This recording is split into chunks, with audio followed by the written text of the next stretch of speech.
kita bahas soal Boboiboy The Movie 4, yang dimana pertanyaan ini cukup banyak di kolom komentar.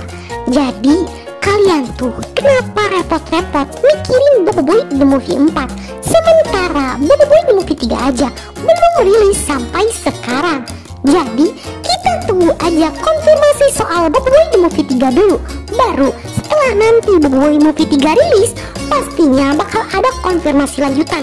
Apakah nanti bakal ada Boboiboy The Movie 4 atau nggak ada? Hai Bung, kau ini dari kota bodoh mana? Hai teman-teman, apa kabar kalian semua? Semoga kalian selalu baik-baik saja. Balik lagi dengan Nit yang seperti biasa akan menjawab pertanyaan kalian hasil dari hashtag Nit Tanya Dong. Tapi sebelum itu, bagi kalian yang belum klik tombol subscribe, klik dulu tombol subscribe dan bunyikan tombol lonceng notifikasinya. Langsung saja kita mulai. Let's check this out. Nyaw. Pertanyaan yang pertama dari Almair Abid Kalfadi. Hashtag Nit Tanya Dong. Kak, kenapa setiap Boboiboy ke musim-musim atau ke galaksi bajunya ganti-ganti? Hal ini wajar aja kalau menurut Nit, karena Monster tuh pengen kita sebagai penonton nggak bosan melihat penampilan Boboiboy. Yang kalau Boboiboynya dikasih baju itu terus, disangkanya Boboiboy nggak punya baju ganti. Terlebih lagi, semakin kesini kan Boboiboy itu kuasanya makin banyak dan memiliki kostum yang keren-keren.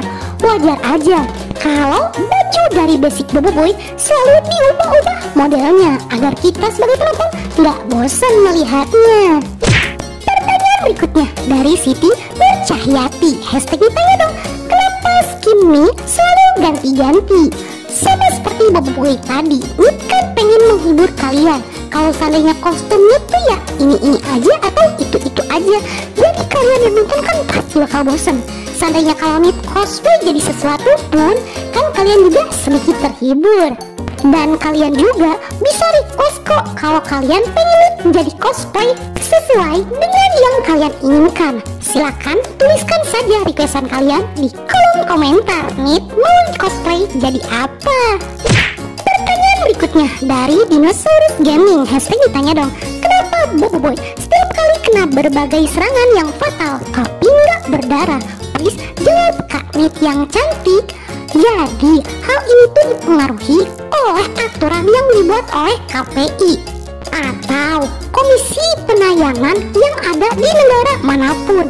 Hal ini bisa terjadi karena hal-hal yang berbau kekerasan itu sebenarnya dilarang ditayangkan di TV agar tidak dicontoh oleh anak-anak. Yang seperti kita tahu, walaupun Boboiboy ini adalah animasi untuk segala usia, tapi market utamanya tetap anak-anak. Yang pada intinya, Monster atau pihak studio membuat hal seperti itu agar Boboiboy bisa dinikmati dengan aman oleh anak-anak. Pertanyaan berikutnya dari Frost Atlantic 99. Hashtag Ditanya Dong. Kapan Kak Nit video tentang nama Boboiboy? Kemungkinan Nit bakal segera merilisnya. Untuk masalah nama-nama Boboiboy, kenapa harus nama itu dan alasan Monster menggunakan nama itu sebagai kuasa dari Boboiboy. Jadi tetap stay tune terus di Nasarpedia. Pertanyaan berikutnya dari Rizky Ardiansyah. Hashtag Ditanya Dong. Sebenarnya umur Boboiboy itu berapa sih? Jadi kalau kita lihat di Wikipedia, Boboiboy itu lahir pada tanggal 13 Maret 2001. Dan di Boboiboy musim 3, dia udah punya umur 12 tahun. Yang kalau kita tarik ke garis waktu di Boboiboy Galaxy, Boboiboy mengalami time skip sekitar 4 tahun yang mengakibatkan umur Boboiboy sekarang sekitar 16 tahun. Yang kalau kita hitung berarti Boboiboy itu sekarang adalah kelas 9 SMP. Pertanyaan berikutnya dari Davin Tedison. Hashtag Ditanya Dong. Kenapa Boboiboy petir warna kuning, halilintar warnanya merah? Kalau menurut Nit mungkin penggantian warna dari kuning ke merah tuh menandakan kalau halilintar yang diciptakan oleh Boboiboy Halilintar memiliki power yang jauh lebih kuat daripada Boboiboy petir, sehingga hal itu digambarkan dengan perubahan warna yang terjadi dari warna kuning ke warna merah. Pertanyaan berikutnya dari Ate. Hashtag ditanya dong, kenapa Lahap tidak mengikuti Kaizo padahal Boboiboy musim 3 ada?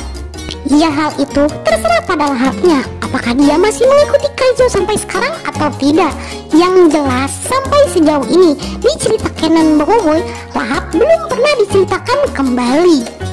Tapi kalau kita mengikuti dari komik mini yang dikeluarkan oleh Monster, Lahap itu menjadi instruktur pengemudi di Tapox yang mengajarkan kadet-kadet muda untuk belajar menyetir kapal luar angkasa. Pertanyaan berikutnya dari Andra Games XD. Hashtag ditanya dong, apa kawan-kawan Boboiboy tahu Mekabot dan Amato? Masalah untuk Amato mungkin mereka udah pernah nanya dan Boy udah pernah nyeritain. Tapi kalau soal Amato yang membantu robot-robot jahat menjadi robot-robot baik, mereka kayaknya tidak tahu dan baru tahu tuh pada saat mereka ikut mudik bersama Boboiboy dan Toaba ke kota Hilir. Yang di sana tuh Boboiboy menjelaskan kalau robot-robot yang ada di kota Hilir ini adalah robot yang berhasil diselamatkan oleh ayahnya. Dan terlihat juga reaksi mereka tuh tidak terlalu terkejut karena sepertinya Boboiboy memang sudah menceritakan kalau ayahnya juga adalah seorang superhero. Pertanyaan berikutnya dari Lek. Hashtag ditanya dong, Boboiboy Supra versus Boboiboy Gentar, yang menang siapa? Kalau menurutmu ya, dari statistika yang terjadi antara Boboiboy Supra dan Gentar, Boboiboy Supra jauh lebih unggul. Dia tidak sebut Boboiboy Gentar itu lemah ya, cuman kalau dari segi kecepatan dan kekuatan dan efektivitas penyerangan itu Boboiboy Supra jauh lebih hebat daripada Boboiboy Gentar. Itu karena pasif yang digunakan oleh Boboiboy Gentar, yang dimana ia harus menyerap kuasa orang lain dulu atau menyerap serangan yang jauh lebih besar agar dia mendapatkan kekuatan yang jauh lebih besar juga.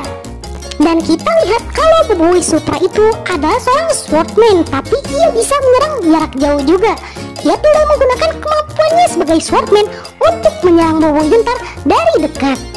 Yang si serangan fisik akan jauh lebih efektif diserangkan kepada Boboiboy Gentar karena Boboiboy Gentar sangat berbahaya ketika ia mendapatkan serangan energi yang justru bakal diserap oleh Boboiboy Gentar.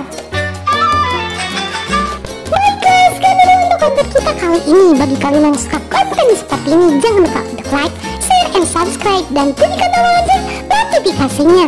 Akhir kata dari Lid, sayonara, arigatou gozaimasu.